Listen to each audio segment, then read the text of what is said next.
This was in itself ample reason for the interest which his Munich following began to show in building up the leadership cult around Hitler. A significant boost to the aura of a man of destiny attaching itself to Hitler came from outside Germany.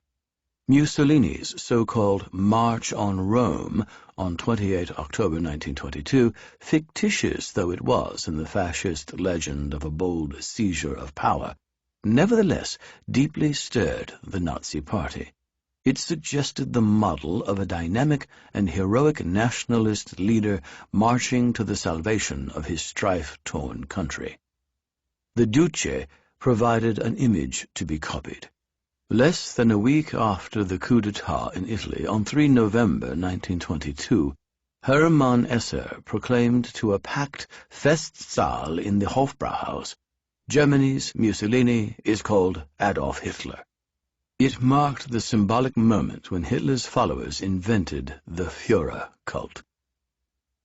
The spread of fascist and militaristic ideas in post-war Europe meant that heroic leadership images were in the air and by no means confined to Germany. The emergence of the Duce cult in Italy provides an obvious parallel, but the German images naturally had their own flavor, drawing on particular elements of the political culture of the nationalist right.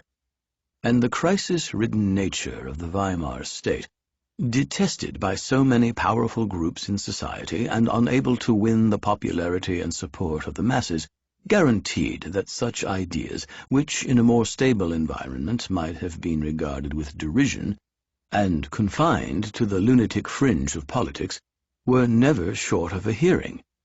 Ideas put into circulation by neoconservative publicists, writers, and intellectuals were, in more vulgarized form, taken up in paramilitary formations and in the varied groupings of the bourgeois youth movement. The model of Mussolini's triumph in Italy now offered the opening for such ideas to be incorporated into the vision of national revival preached by the National Socialists.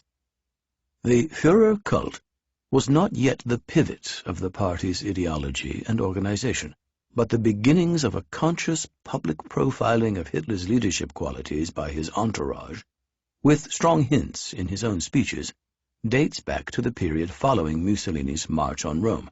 Hitler was beginning to attract fawning excesses of adulation, even stretching to grotesque comparisons with Napoleon from admirers on the nationalist right. The ground for the later rapid spread of the Führer cult was already well fertilized. There had been no trace of a leadership cult in the first years of the Nazi Party. The word leader, Führer, had no special meaning attached to it. Every political party or organization had a leader, or more than one. The NSDAP was no different. Drexler was referred to as the party's Führer, as was Hitler, or sometimes both in practically the same breath. Once Hitler had taken over the party leadership in July 1921, the term "our leader," Unser Führer, became gradually more common. But its meaning was still interchangeable with the purely functional chairman of the NSDAP. There was nothing heroic about it, nor had Hitler endeavored to build up a personality cult around himself. But Mussolini's triumph evidently made a deep impression on him. It gave him a role model. Referring to Mussolini less than a month after the March on Rome, Hitler reportedly stated, "So will it be with us. We only have to have the courage to act. Without struggle, no victory." However, the reshaping of his self-image also reflected how his supporters were beginning to see their leader. His followers portrayed him, in fact, as Germany's heroic leader before he came to see himself in that light. Not that he did anything to discourage the new way he was being portrayed from autumn 1922 onwards. It was in December 1922 that the Völkischer Beobachter for the first time appeared to claim that Hitler was a special kind of leader, indeed the leader for whom Germany was waiting. Followers of Hitler leaving a parade in Munich were said to have found something which millions are yearning for, a leader, By Hitler's 34th birthday, on 20 April 1923, when the new head of the SA, Hermann Goering, 30 years old, Bavarian-born, but at the latest from the time of his military training in Berlin, a self-styled Prussian, handsome at this time, wildly egocentric, well-connected and power-hungry, bringing the glamour of the World War-decorated flying ace, as well as important links to the aristocracy to the Nazi movement, labeled him the beloved leader of the German freedom movement, the personality cult was unmistakable. Political opponents scorned it. That it was not without its mark on Hitler himself is plain. Eckhart told Hans Steigl, while on holiday with Hitler near Berchtesgaden in the Bavarian Alps bordering on Austria in May 1923, that Hitler had megalomania halfway between a messiah complex and Neroism, after he had allegedly compared the way he would deal with Berlin with Christ throwing money changers out of the temple. During 1923, there are indications in Hitler's speeches that his self-perception was changing. He was now much more preoccupied than he had been in earlier years with leadership and the qualities needed in the coming leader of Germany. At no time before his imprisonment in Landsberg did he unambiguously claim those qualities for himself. But a number of passages in his speeches hint that the edges of what distinguished the drummer from the leader might be starting to blur. On 4 May 1923, in a speech castigating the parliamentary system as the downfall and end of the German nation, Hitler gave the clearest hint to date of how he saw his own role. With reference to Frederick the Great and Bismarck, giants whose deeds contrasted with those of the Reichstag, Germany's gravedigger, he declared, "What can save Germany is the dictatorship of the national will and national determination. The question arises, is the suitable personality to hand? Our task is not to look for such a person. He is a gift from heaven or is not there. Our task is to create the sword that this person will need when he is there. Our task is to give the dictator, when he comes, a people ready for him." In an interview with the British Daily Mail on 2 October 1923, Hitler was reported as saying, "If a German Mussolini is given to Germany, people would fall down on their knees and worship him more than Mussolini has ever been worshipped." If he was seeing himself, as his followers were seeing him, as the German Mussolini, then he was apparently beginning to associate the greatness of national leadership with his own person. He felt by this time, so he said, the call to Germany's salvation within him. And others detected outright Napoleonic and messianic allures in what he said. The lack of clarity in Hitler's comments about the future leadership was in part presumably tactical. There was nothing to be gained by alienating possible support through a premature conflict about who would later be supreme leader. As Hitler had stated in October, the leadership question could be left unanswered until the weapon is created which the leader must possess. Only then would the time be ripe to pray to our Lord God that he give us the right leader. But it was predominantly a reflection of Hitler's concept of politics as essentially agitation, propaganda, and struggle. Organizational forms remained of little concern to him as long as his own freedom of action was not constrained by them. The crucial issue was the leadership of the political struggle, but it is hard to imagine that Hitler's self-confidence in this field and his ingrained refusal to compromise would not subsequently have meant his demand for total, unconstrained leadership of the national movement. At any rate, Hitler's comments on leadership in the crisis-ridden year of 1923 seemed to indicate that his self-image was in a process of change. He still saw himself as the drummer, the highest calling there was in his eyes, but it would not take much, following his triumph in the trial, to convert that self-image into the presumption that he was the heroic leader himself. 2. That was all in the future. Around the beginning of 1923, few, if any, outside the ranks of his most fervent devotees, thought seriously of Hitler as Germany's coming great leader. But his rise to star status on Munich's political scene, alongside the Hofbrauhaus, the city's only notable curiosity, as one newspaper put it, meant that individuals from quite outside his normal social circles began to take a keen interest in him. Two were converts to the party who were able to open up useful new contacts for Hitler. Kurt Lüdecker, a well-connected former gambler, playboy, and commercial adventurer, a widely traveled man of the world, was looking for a leader and a cause when he first heard Hitler speak at the rally of the Patriotic Associations in Munich in August 1922. Lüdecker was enthralled. "My critical faculty was swept away," he later wrote. "He was holding the masses, and me with them, under a hypnotic spell by the sheer force of his conviction. His appeal to German manhood was like a call to arms, the gospel he preached a sacred truth. He seemed another Luther. I experienced an exaltation that could be likened only to religious conversion. I had found myself, my leader, and my cause." According to his own account, Lüdecker used his connections to promote Hitler's standing with General Ludendorff, a war hero since repulsing the Russian advance into East Prussia in 1914, in effect Germany's dictator during the last 2 war years, and now the outstanding figure on the radical right, whose name alone was sufficient to open further doors to Hitler. He also sang Hitler's praises to the former Munich chief of police, already an important Nazi sympathizer and protector, Ernst Pörner. Abroad, Lüdecker was able to establish contacts just before the march on Rome with Mussolini, who at that time had never heard of Hitler, and in 1923 with Gombos and other leading figures in Hungary.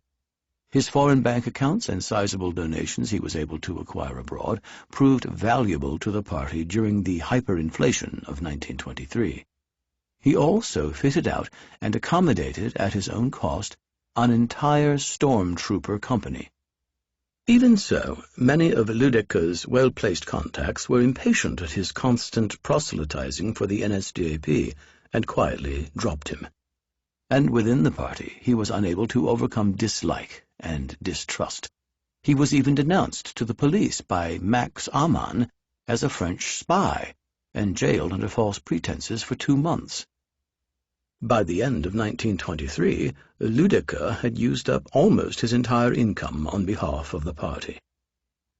An even more useful convert was Ernst Putzi Hanfstaengl, a 6'4" cultured part American. His mother, a Sedgwick Heine, was a descendant of a colonel who had fought in the Civil War, from an upper-middle-class art dealer family, Harvard graduate, partner in an art print publishing firm, and extremely well-connected in Munich salon society.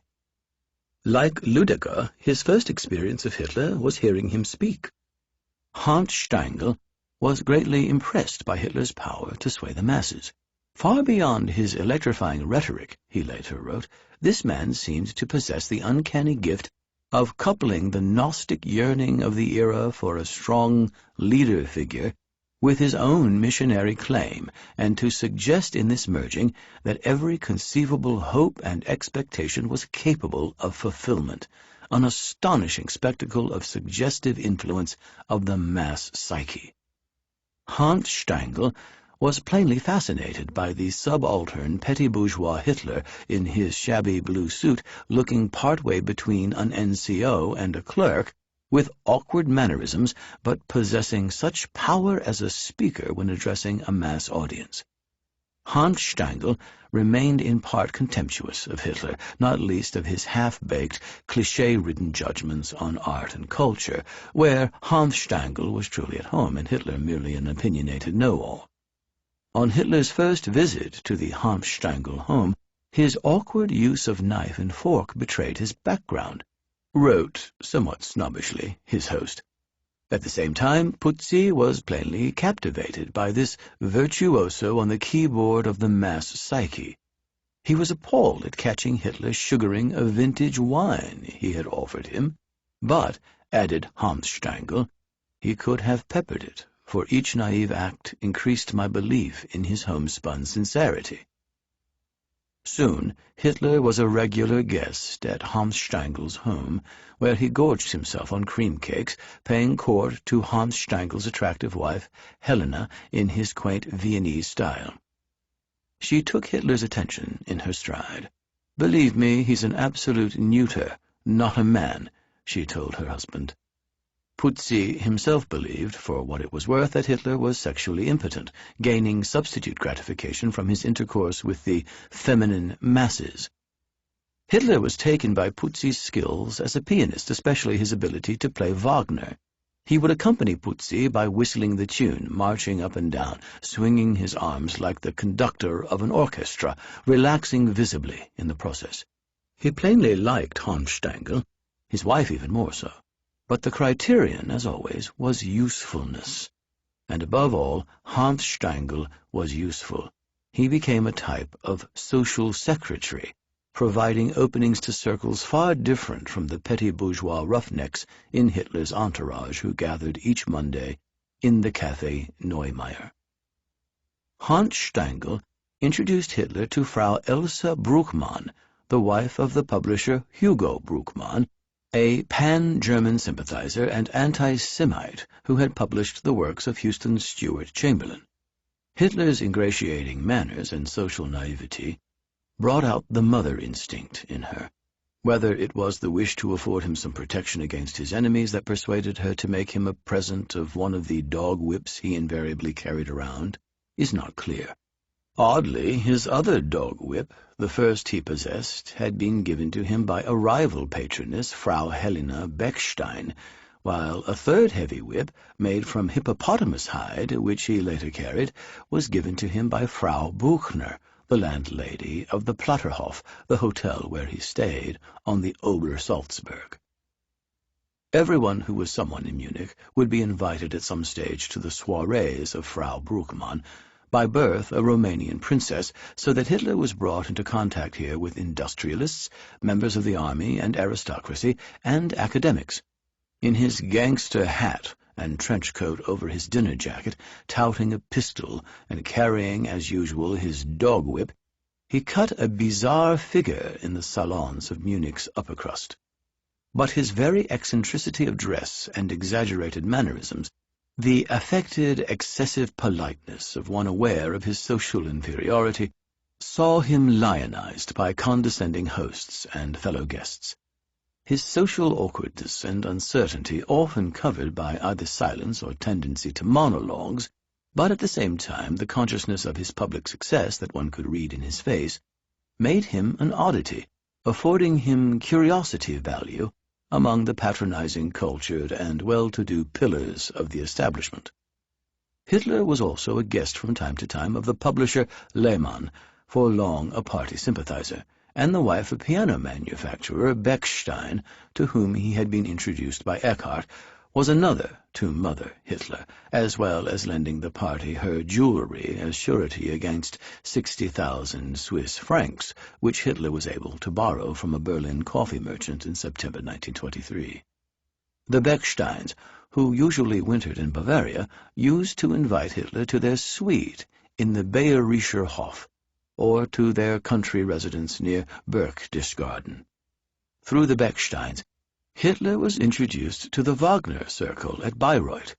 He was transfixed at the first visit in October 1923 to the shrine of his ultimate hero at Haus Wahnfried, where he tiptoed around the former possessions of Richard Wagner in the music room and library, as though he were viewing relics in a cathedral. The Wagners had mixed views of their unusual guest, who had turned up looking rather common in his traditional Bavarian outfit of lederhosen, thick woolen socks, red and blue checked shirt, and ill-fitting short blue jacket. Winifred, the English-born wife of Wagner's son Siegfried, thought he was destined to be the savior of Germany. Siegfried himself saw Hitler as a fraud and an upstart. The rapid growth in the party during the latter part of 1922 and especially in 1923 that had made it a political force in Munich, its closer connections with the patriotic associations, and the wider social contacts which now arose, meant that funding flowed more readily to the NSDAP than had been the case in its first years. Now, as later, the party's finances relied heavily upon members' subscriptions together with entrance fees and collections at meetings. The more came to meetings, the more were recruited as members, the more income came to the party to permit yet more meetings to be held. Propaganda financed propaganda. But even now, the party's heavy outgoings were difficult to meet, and funding was not easy to drum up in conditions of rip-roaring inflation. There was a premium on donations made in hard foreign currency. Ludecker and Hornsteingl, as already noted, were useful in this regard. Hornsteingl also financed with an interest-free loan of $1,000, a fortune in inflation-ridden Germany, the purchase of 2 rotary presses that enabled the Völkische Beobachter to appear in larger American-style format. Rumors, some far wide of the mark, about the party's finances were repeatedly aired by opponents in the press. Even so, official inquiries in 1923 revealed considerable sums raised from an increasing array of benefactors. One important go-between was Max Erwin von Scheubner-Richter, born in Riga, linguistically able, with diplomatic service in Turkey during the war, and later imprisoned for a time by communists on his return to the Baltic. After the war he had participated in the Kapp Putsch, then, like so many counter-revolutionaries, made his way to Munich, where he joined the NSDAP in autumn 1920. A significant, if shadowy, figure in the early Nazi Party, he used his excellent connections with Russian émigrés, such as Princess Alexandra, wife of the Russian heir to the throne Prince Kirill, to acquire funds directed at Ludendorff and, through him, deflected in part to the NSDAP. Other members of the aristocracy, including Frau Gertrude von Seydlitz, who used monies from foreign stocks and shares, also contributed to Nazi funds. Hitler was almost certainly a co-beneficiary, though probably in a minor way, of the generous gift of 100,000 gold marks made by Fritz Thyssen, heir to the family's Ruhr steelworks, to Ludendorff, but Germany's leading industrialists, apart from Ernst von Borsig, head of the Berlin locomotive and machine-building firm, showed little direct interest in the Nazis at this time. Police inquiries, which remained inconclusive, suggested that Borsig and car manufacturers Daimler were among other firms contributing to the party. Some Bavarian industrialists and businessmen, too, were persuaded by Hitler to make donations to the movement. Valuable funds were also attained abroad. Anti-Marxism and the hopes in a strong Germany as a bulwark against Bolshevism often provided motive enough for such donations. The Völkische Beobachter's new offices were financed with Czech kronen. An important link with Swiss funds was Dr. Emil Ganser, a Berlin chemist and long-standing Nazi supporter, who engineered a gift of 33,000 Swiss francs from right-wing Swiss benefactors. Further Swiss donations followed a visit from Hitler himself to Zurich in the summer of 1923. And from right-wing circles in the arch-enemy France, 90,000 gold marks were passed to Captain Karl Mayer, Hitler's first patron, and from him to the patriotic associations. It can be presumed that the NSDAP was among the beneficiaries. In addition to monetary donations, Röhm saw to it that the SA, along with other paramilitary organizations, was well provided with equipment and weapons from his secret arsenal. Whatever the financial support, without Röhm's supplies, an armed putsch would scarcely have been possible. In November 1922, rumors were already circulating that Hitler was planning a putsch. By January 1923, in the explosive climate following the French march into the Ruhr, the rumors in Munich of a Hitler putsch were even stronger. The crisis, without which Hitler would have been nothing, was deepening by the day. In its wake, the Nazi movement was expanding rapidly. Some 35,000 were to join between February and November 1923, giving a strength of around 55,000 on the eve of the putsch. Recruits came from all sections of society. Around a third were workers, a tenth or more came from the upper, middle, and professional classes, but more than half belonged to the crafts, commercial, white-collar, and farming lower middle class. Most had joined the party out of protest, anger, and bitterness as the economic and political crisis mounted. The same was true of the thousands flocking into the SA. Hitler had won their support by promising them action. The sacrifices of the war would be avenged. The revolution would be overturned. He could not hold them at fever pitch indefinitely without unleashing such action. The tendency to go for broke was not simply a character trait of Hitler. It was built into the nature of his leadership, his political aims, and the party he led. But Hitler was not in control of events as they unfolded in 1923, nor was he, before 8 November, the leading player in the drama. Without the readiness of powerful figures and organizations to contemplate a putsch against Berlin, Hitler would have had no stage on which to act so disastrously. His own role, his actions and reactions, have to be seen in that light. 3. Hitler's incessant barrage of anti-government propaganda was nearly undermined by an event that invoked national unity in January 1923, the French occupation of the Ruhr. On this occasion, at least, the Reich government seemed to be acting firmly and acting with mass popular support through its campaign of passive resistance against the occupation. Attacks on the Berlin government at this juncture seemed unpromising.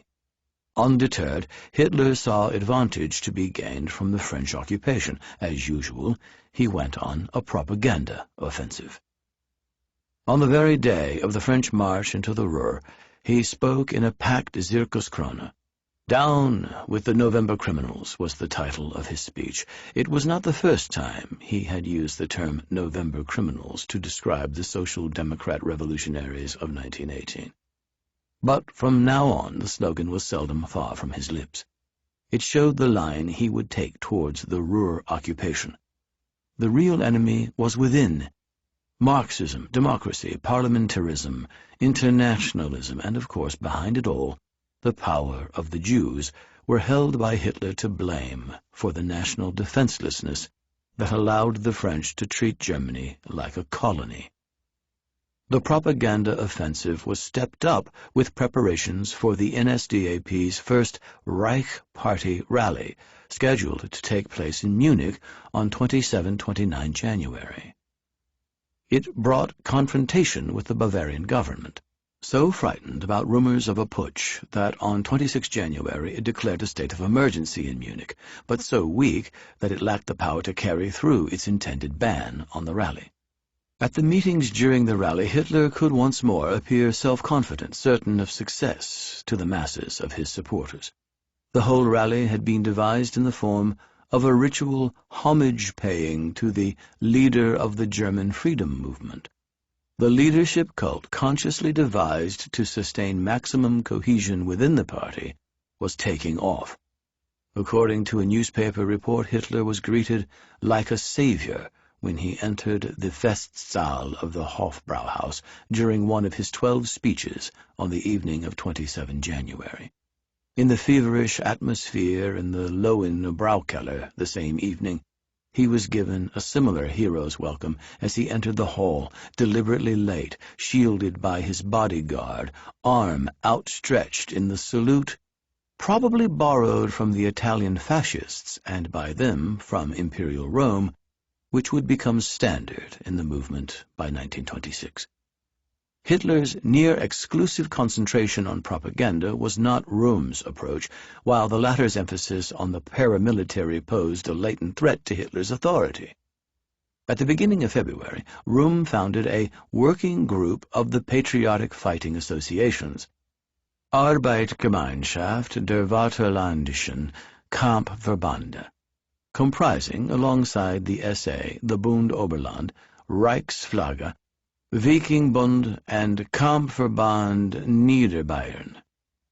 Direct military control was in the hands of retired Oberstleutnant Hermann Kriebel, previously a chief of staff in the Bavarian Einwohnerwehr.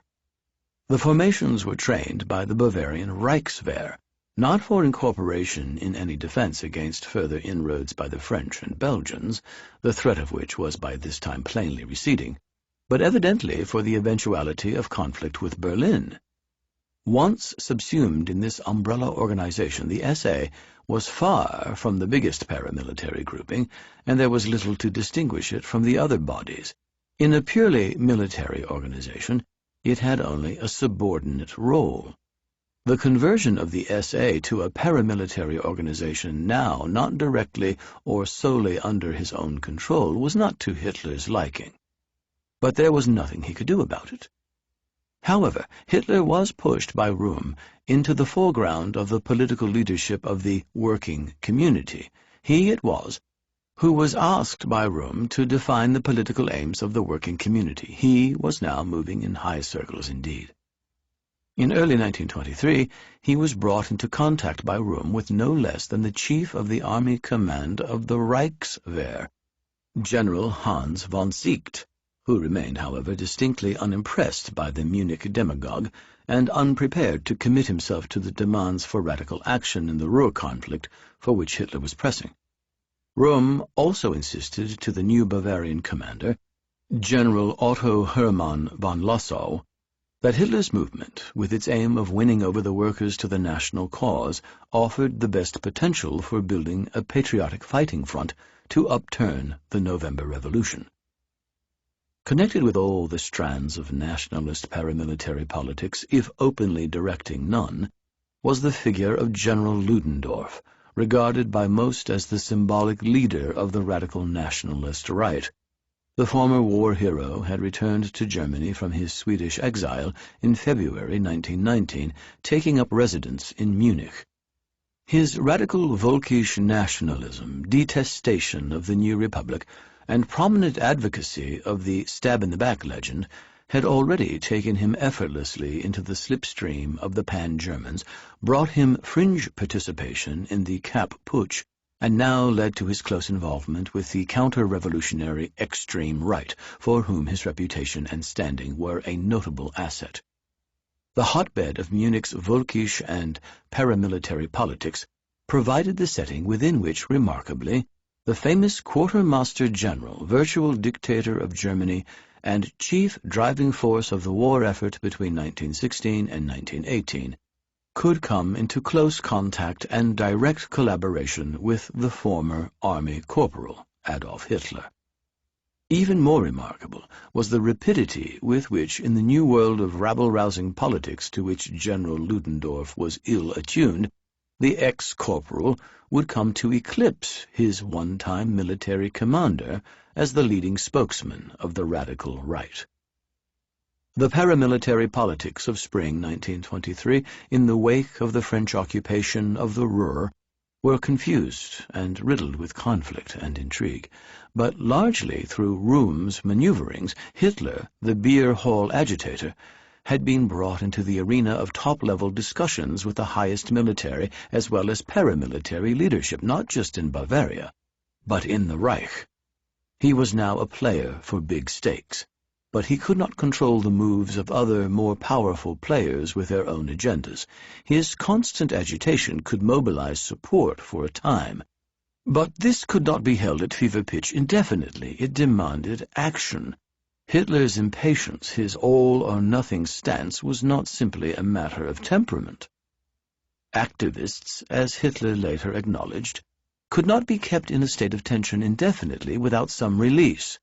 He proposed a national demonstration on May Day and an armed attack on the Reds. Increasingly alarmed by the prospect of serious disturbances, the Munich police revoked its permission for the Left's street parade and allowed only a limited demonstration on the spacious Theresienwiese near the city centre. Rumors of a putsch from the left, almost certainly set into circulation by the right, served as a pretext for a defense by the paramilitary bodies. They demanded their weapons back from safekeeping under the control of the Reichswehr. But on the afternoon of 30 April, at a meeting with paramilitary leaders, Lossow, concerned about the danger of a putsch from the right, refused to hand over the armaments. Hitler, in a blind rage, accused Lossow of breach of trust. But there was nothing to be done. Hitler had been overconfident, and this time, for once, the state authorities had remained firm. All that could be salvaged was a gathering the following morning of around 2,000 men from the paramilitary formations, about 1,300 from the National Socialists, on the Oberwiesenfeld in the barracks area north of the city, well away from the May Day demonstration and firmly ringed by a cordon of police. Tame exercises carried out with arms distributed from Röhm's arsenal were no substitute for the planned assault on the left. After standing around for much of the time since dawn, holding their rifles and facing the police, the men handed back their arms around 2 o'clock and dispersed. Many had left already. Most recognized the events of May Day to have been a severe embarrassment for Hitler and his followers. The May Day affair ought to have shown the government that firm and resolute action could defeat Hitler. But by this time the Bavarian government had long since ruled out any potential for working together with the democratic forces on the left. It was permanently at loggerheads with the Reich government, and it had no effective control over its army leaders, who were playing their own game. It was little wonder in this context that it was buffeted in all directions, incapable of tackling the problem of the radical right because both will and power were ultimately lacking to do so. It allowed the Hitler movement the space to recover from the temporary setback of 1 May. But above all, the lesson of 1 May was that Hitler was powerless without the support of the Reichswehr. In January, when the party rally had been initially banned, then allowed to go ahead, Lossow's permission had given Hitler the chance to escape the blow to his prestige. Now, on 1 May, Lossow's refusal had prevented Hitler's planned propaganda triumph. Deprived of his lifeblood, regular outlets for his propaganda, the main base of Hitler's effectiveness would have been undermined. But the Bavarian Reichswehr was to remain largely an independent variable in the equation of Bavarian politics in the latter part of 1923. And the part accommodating, part vacillating attitude of the Bavarian authorities to the radical right, driven by fierce anti-socialism linked to its antagonism towards Berlin, ensured that the momentum of Hitler's movement was not seriously checked by the May Day events. Hitler could, in fact, have been taken out of circulation altogether for up to 2 years, had charges of breach of the peace arising from the May Day incidents been pressed. But the Bavarian Justice Minister Franz Gürtner saw to it that the inquiries never came to formal charges, after Hitler had threatened to reveal details of Reichswehr complicity in the training and arming of the paramilitaries in preparation for a war against France, and the matter was quietly dropped. For his part, Hitler continued scarcely abated his relentless agitation against the November criminals during the summer of 1923. The fierce animosity towards Berlin, now as before providing a bond between the otherwise competing sections of the right, ensured that his message of hatred and revenge towards internal as well as external enemies would not be short of an audience. He alone remained able to fill the cavernous Zirkuskrone. Between May and the beginning of August he addressed 5 overfilled meetings there, and also spoke at another 10 party meetings elsewhere in Bavaria. But for deeds to follow words, Hitler had to rely on others. He needed most of all the support of the Reichswehr, but he also needed the cooperation of the other paramilitary organizations. And in the realm of paramilitary politics he was not a free agent. Certainly, new members continued to pour into the SA during the summer. But after the embarrassment of 1 May, Hitler was for some time less prominent, even retreating at the end of May for a while to stay with Dietrich Eckart in a small hotel at Berchtesgaden. Among the members of the various branches of the patriotic associations, Ludendorff, not Hitler, was regarded as the symbol of the national struggle. Hitler was in this forum only one of a number of spokesmen. In the case of disagreement, he too had to bow to Ludendorff's superiority. The former World War hero took center stage at the Deutscher Tag, German Day, in Nuremberg on 1-2 September 1923, a massive rally. The police reckoned 100,000 were present, of nationalist paramilitary forces and veterans associations scheduled to coincide with the anniversary of the German victory over France at the Battle of Sedan in 1870. Along with the Reichsflagge, the National Socialists were particularly well represented. The enormous propaganda spectacular enabled Hitler, the most effective of the speakers, to repair the damage his reputation had suffered in May. At the 2-hour march past of the formations, he stood together with General Ludendorff, Prince Ludwig Ferdinand of Bavaria, and the military head of the patriotic associations, Oberstleutnant Kriebel, on the podium. What came out of the rally was the uniting of the NSDAP, the Bund Oberland, and the Reichsflagge in the newly formed Deutscher Kampfbund, German Combat League. While Kriebel took over the military leadership, Hitler's man, Scheubner-Richter, was made business manager. 3 weeks later, thanks to Röhm's machinations, Hitler was given, with the agreement of the heads of the other paramilitary organizations, the political leadership of the Kampfbund. What this meant in practice was not altogether clear. Hitler was no dictator in the umbrella organization, and so far as there were specific notions about a future dictator in the coming Germany, that position was envisaged as Ludendorff's. For Hitler, political leadership seems to have indicated the subordination of paramilitary politics to the building of a revolutionary mass movement through nationalist propaganda and agitation.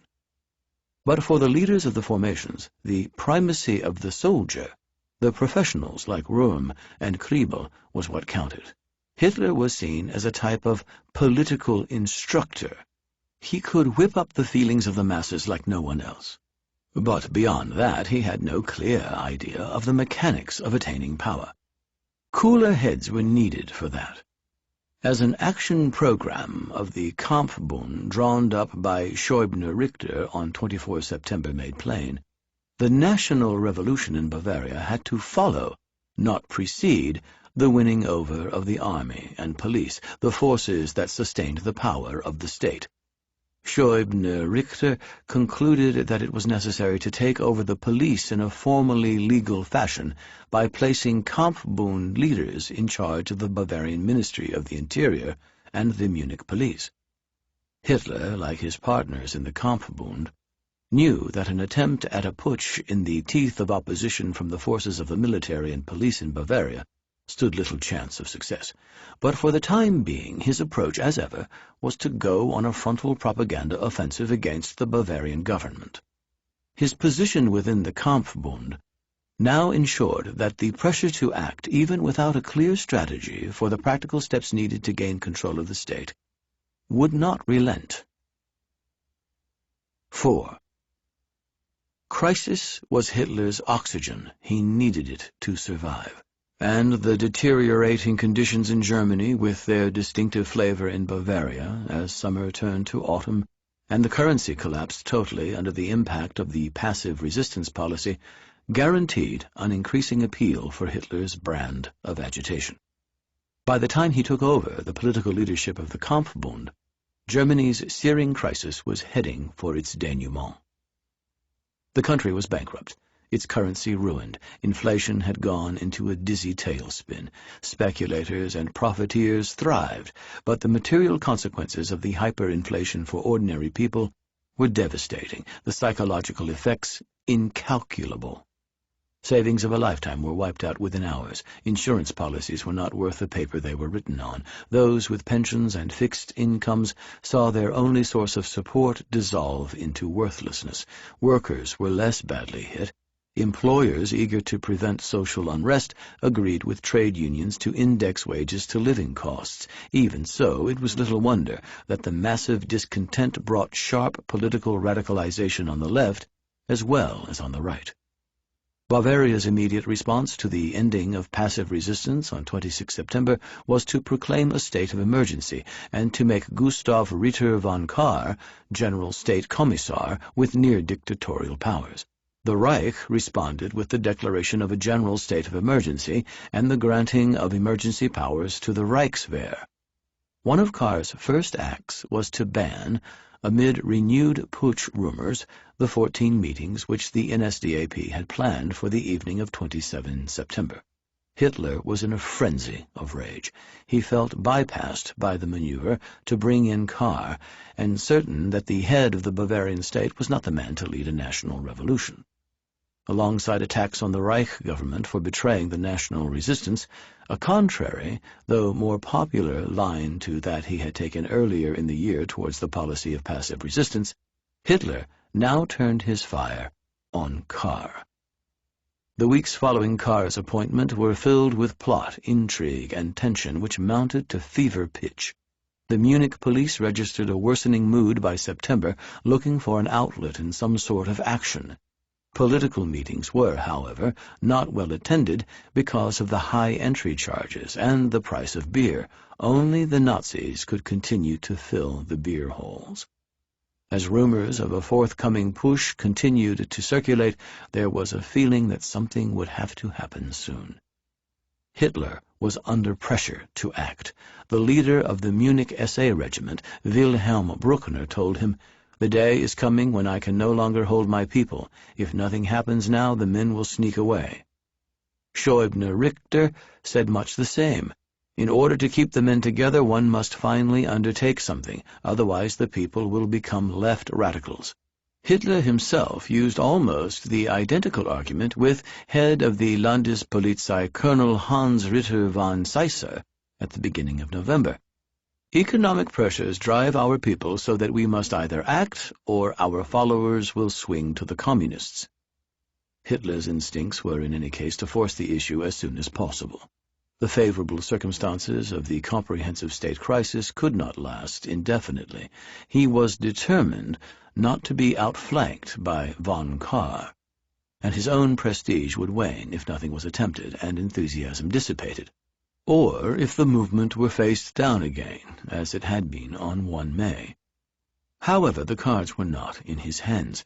Kahr and the 2 other members of the triumvirate, which was effectively ruling Bavaria, State Police Chief Seisser and Reichswehr Commander Lossow, had their own agenda, which differed in significant detail from that of the Kampfbund leadership. In extensive negotiations with North German contacts throughout October, the triumvirate was looking to install a nationalist dictatorship in Berlin based on a directorate, with or without Kahr as a member, but certainly without the inclusion of Ludendorff or Hitler, and resting on the support of the Reichswehr. The Kampfbund leadership, on the other hand, wanted a directorate in Munich, centering on Ludendorff and Hitler, certainly without von Kahr, which would take Berlin by force. And while Lossow took it for granted that any move against the Berlin government would be carried out by the military, the Kampfbund presumed that it would be a paramilitary operation with Reichswehr backing. If need be, declared the Kampfbund military leader Oberstleutnant Kriebel, the Kampfbund would even resist any attempts by the Bavarian government to use armed force against the patriotic associations. Hitler did his best to win over Lossow and Seisser, subjecting the latter on 24 October to a 4-hour lecture on his aims.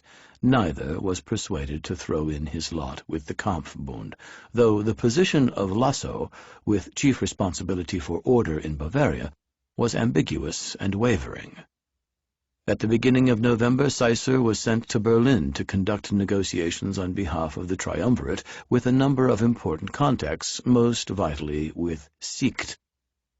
The Reichswehr chief made plain at the meeting on 3 November that he would not move against the legal government in Berlin.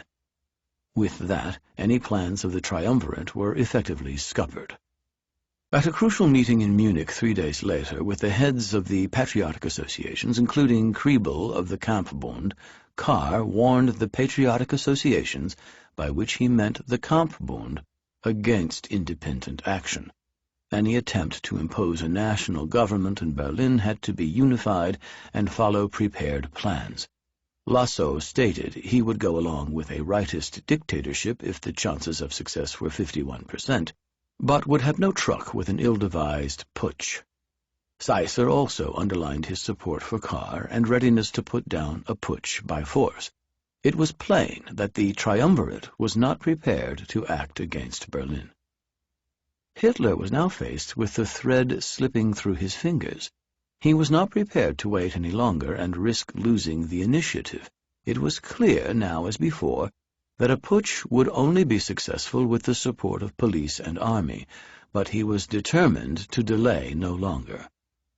At a meeting on the evening of 6 November with Schäuble Richter, Theodor von der Pforten, a member of the Supreme Court in Bavaria and shadowy figure in pre-putsch Nazi circles, and probably other advisers, though this is not certain, he decided to act, in the hope more than the certainty of forcing the triumvirate to support the coup.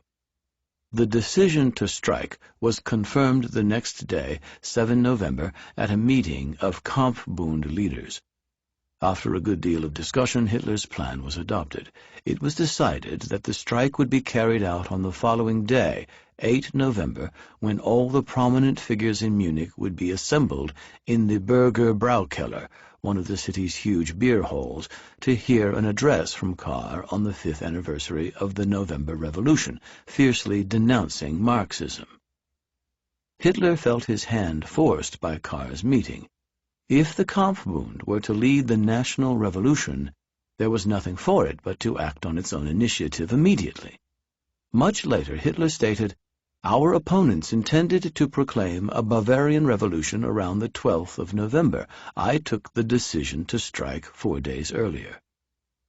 Kahr had been reading out his prepared speech to the 3,000 or so packed into the Bürger Braukeller for about half an hour when, around 8:30 p.m., there was a disturbance at the entrance.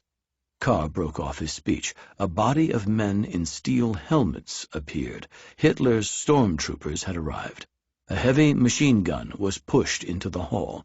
People were standing on their seats, trying to see what was happening, as Hitler advanced through the hall, accompanied by 2 armed bodyguards, their pistols pointing at the ceiling. Hitler stood on a chair, but unable to make himself heard in the tumult, took out his Browning pistol and fired a shot through the ceiling. He then announced that the national revolution had broken out and that the hall was surrounded by 600 armed men. If there was trouble, he said, he would bring a machine gun into the gallery. The Bavarian government was deposed. A provisional Reich government would be formed. It was by this time around 8:45 p.m. Hitler requested, though it was really an order, Kahr, Lassow, and Seisser to accompany him into the adjoining room. He guaranteed their safety. After some hesitation, they complied. There was bedlam in the hall, but eventually Goering managed to make himself heard. He said the action was directed neither at Kahr nor at the army and police. People should stay calm and remain in their places. "You've got your beer," he added. This quietened things somewhat. In the adjoining room, Hitler announced, waving his pistol about, that no one would leave without his permission. He declared the formation of a new Reich government, headed by himself. Ludendorff was to be in charge of the National Army, Lassow would be Reichswehr Minister, Seisser Police Minister, Kahr himself would be head of state as regent, Landesverweser, and Perner Minister-President, with dictatorial powers in Bavaria. He apologized for having to force the pace, but it had to be done. He had had to enable the triumvirate to act. If things went wrong, he had 4 bullets in his pistol, 3 for his collaborators, the last for himself. Hitler returned to the hall after about 10 minutes amid renewed tumult. He repeated Goering's assurances that the action was not directed at the police and Reichswehr, but solely at the Berlin Jew government and the November criminals of 1918.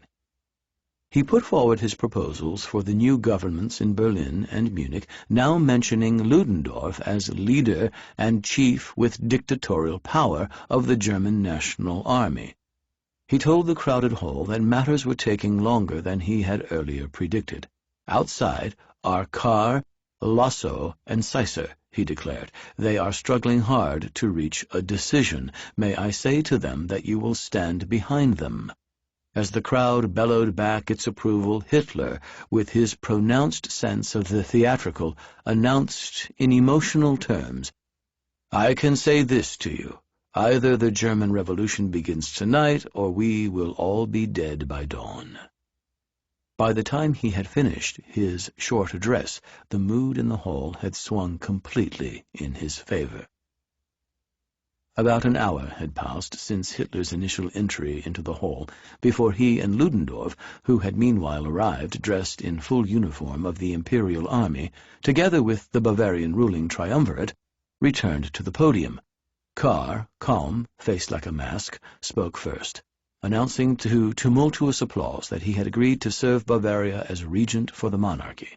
Hitler, with a euphoric expression resembling childlike delight, declared that he would direct the policy of the new Reich government, and warmly clasped Kahr's hand. Ludendorff, deadly earnest, spoke next, mentioning his surprise at the whole business.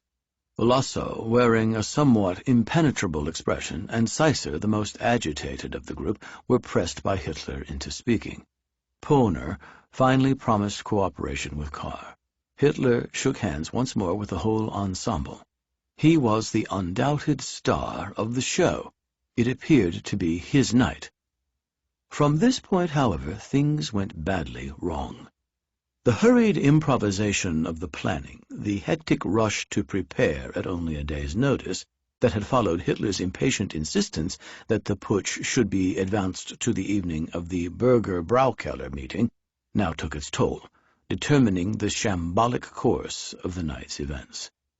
Röhm did manage to occupy the Reichswehr headquarters, though amazingly failed to take over the telephone switchboard, allowing Lossow to order the transport to Munich of loyalist troops in nearby towns and cities. Frick and Pohner were also initially successful in taking control at police headquarters. Elsewhere, the situation was deteriorating rapidly. In a night of chaos, the putschists failed dismally, largely owing to their own disorganization, to take control of barracks and government buildings. The early and partial successes were for the most part rapidly overturned. Neither the army nor the state police joined forces with the putschists. Back at the Burger Braukeller, Hitler too was making his first mistake of the evening. Hearing reports of difficulties the putschists were encountering at the engineers' barracks, he decided to go there himself in what proved a vain attempt to intervene. Ludendorff was left in charge at the Burger Braukeller, and, believing the word of officers and gentlemen, promptly let Kahr, Lossow, and Seisser depart. They were then free to renege on promises extracted from them under duress by Hitler. By late evening, Kahr, Lossow, and Seisser were in positions to assure the state authorities that they repudiated the putsch. All German radio stations were informed of this by Lossow at 2:55 a.m. By the early hours, it was becoming clear to the putschists themselves that the triumvirate and, far more importantly, the Reichswehr and state police opposed the coup. At 5 a.m., Hitler was still giving assurances that he was determined to fight and die for the cause, a sign that by this time, at the latest, he too had lost confidence in the success of the putsch. The putschist leaders were themselves by this time unclear what to do next. They sat around arguing, while the government forces regrouped. There was no fallback position. Hitler was as clueless as the others. He was far from in control of the situation. As the bitterly cold morning dawned, depressed troops began to drift off from the Burger Braukeller. Around 8 a.m., Hitler sent some of his SA men to seize bundles of 50 billion mark notes direct from the printing press to keep his troops paid. It was more or less the only practical action taken as the putsch started rapidly to crumble. Only during the course of the morning did Hitler and Ludendorff come up with the idea of a demonstration march through the city. Ludendorff apparently made the initial suggestion. The aim was predictably confused and unclear.